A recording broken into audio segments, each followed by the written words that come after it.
I was gonna say, you can think you know where the ant is going, and you'll always be wrong. But if there's a worm, you might be right half the time. That's what I just learned.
I honestly hope you don't delete this video, Samsung, when the telephone dies.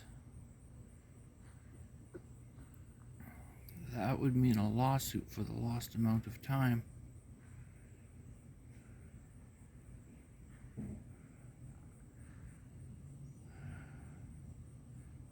I have you on over a full minute now of taking screenshots.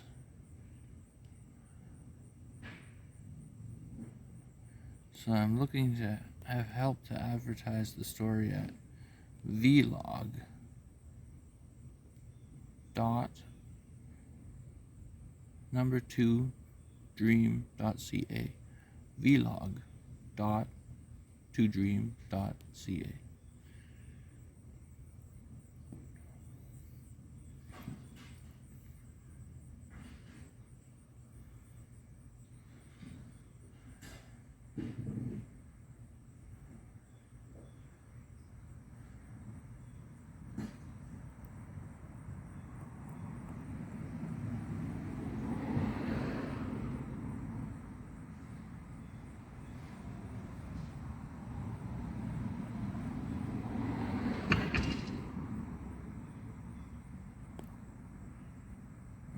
2 minutes.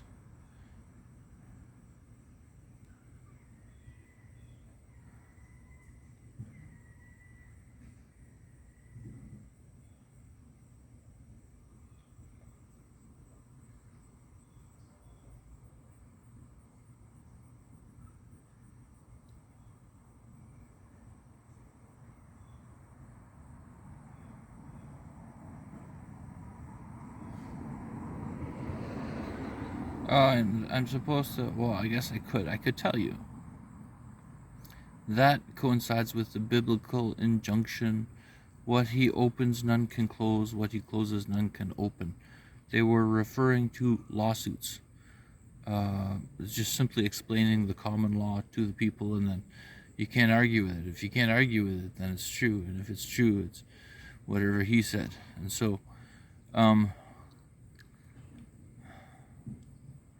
that's what that whole what he opens and none can close, and what he closes none can open means. It means that there's we exist in a world where there is consistency,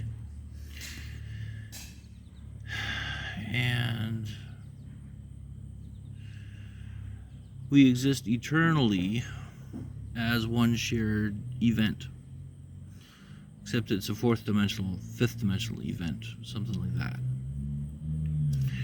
And so we are aware that we are not our bodies, but then we are still trying to insist to other people that we are our bodies. I mean, if a psychiatrist truly believed in nothing else, no spirituality of any kind, none of them would be psychiatrists. I'm certain that they are all psychiatrists because they are all doing it for a higher belief in themselves, or in human nature of one kind or something. Like the consciousness, the general sense of it extends onward, even though they try to tell us that thinking comes from our brain. They actually have not bothered to resolve that logical argument themselves.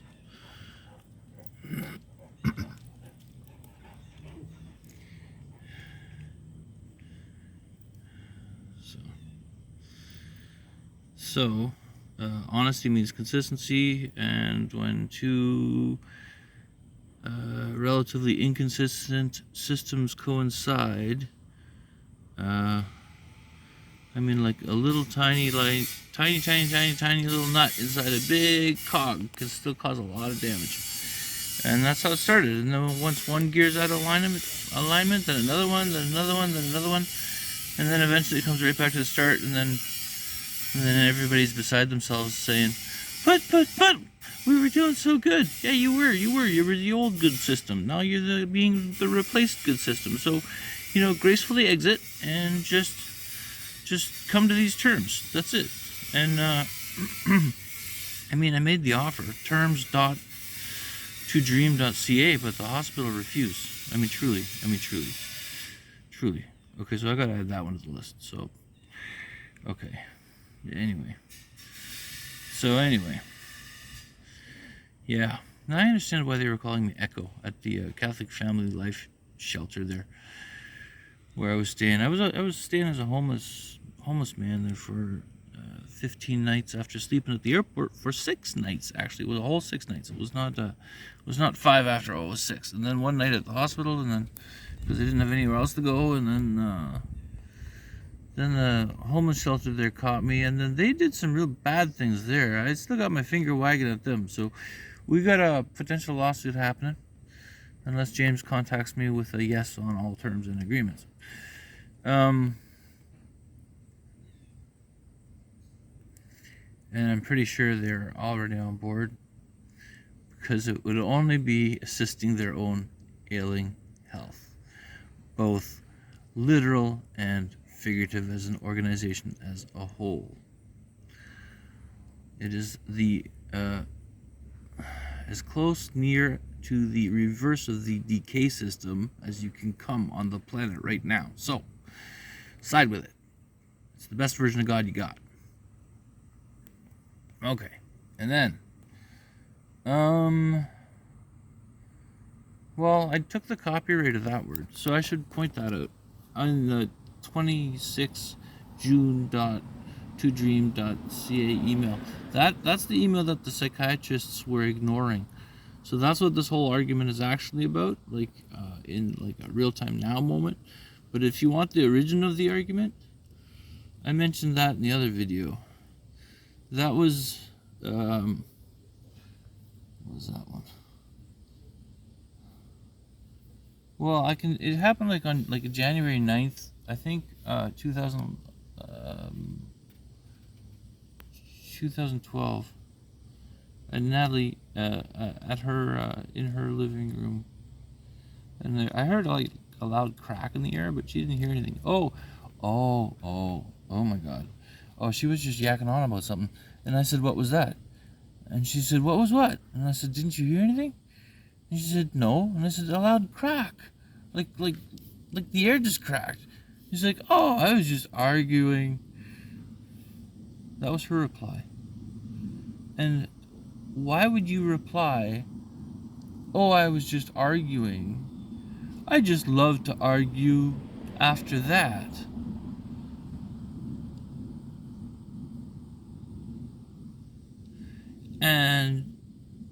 And truly,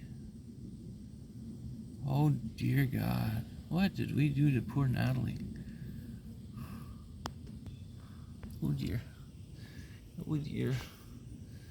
Okay, well, I hope she's been okay these past few years. I mean, I know you've been picking on me a lot, but like, have you been caring about her at all? Like, I mean, seriously. I can't believe this is even still recording. It told me I only had 13% power left. And this is already 12 minutes long. Awesome. Thanks, Samsung. Ace in the hole. That surprised me.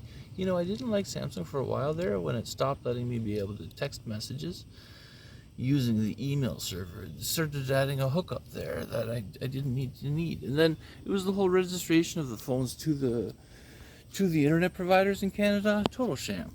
In Taiwan, when you buy your phone, you get your phone. And then the internet providers, they come along and they offer deals. But it's your phone. Here, how come you gotta pay like $80 or $100 to get your phone disconnected from your internet provider after you already bought the phone through the plan or whatever else? I mean, it's okay, so let me tell you about consistency. When there's more people together in a place, like the ants just were, when there's more people together in a place, the government has to figure itself out better so that the people work logically more in sync. And so Taiwan is just an uncomparable place to Canada, because Canada, the people are among the most spread out. Population density on average 4 per kilometer. Taiwan 612 per square kilometer, sorry. And it's just unbelievable, like really. The organization ability and the caring about others and the respect and the humanity. Oh, I was arguing with them for 6 years in court, and I never once went to jail. Here in Canada, we were arguing over accusations of crimes that truly didn't occur. I mean, Natalie, she accused me of a love obsession based on a flower and a book I left on her doorstep on August 22nd or 3rd, 2011.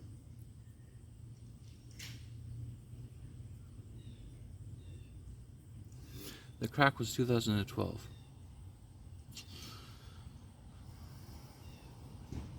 The thunder sound. That was 2012.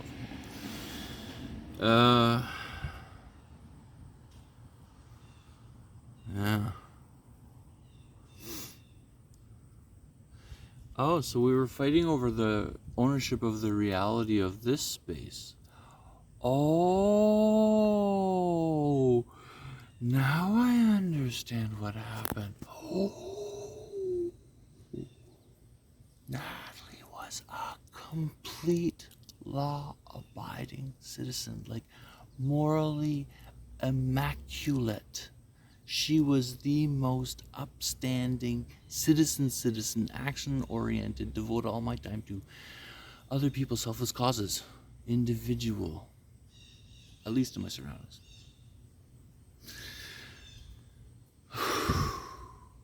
And then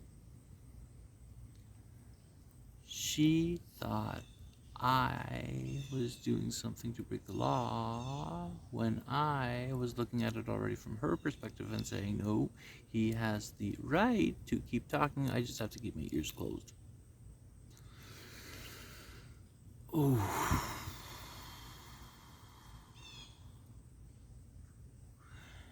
And he already heard her say, well played, in May 2012.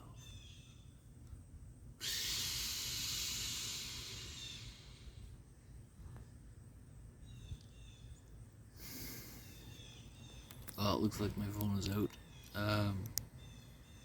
The screen went out. Well,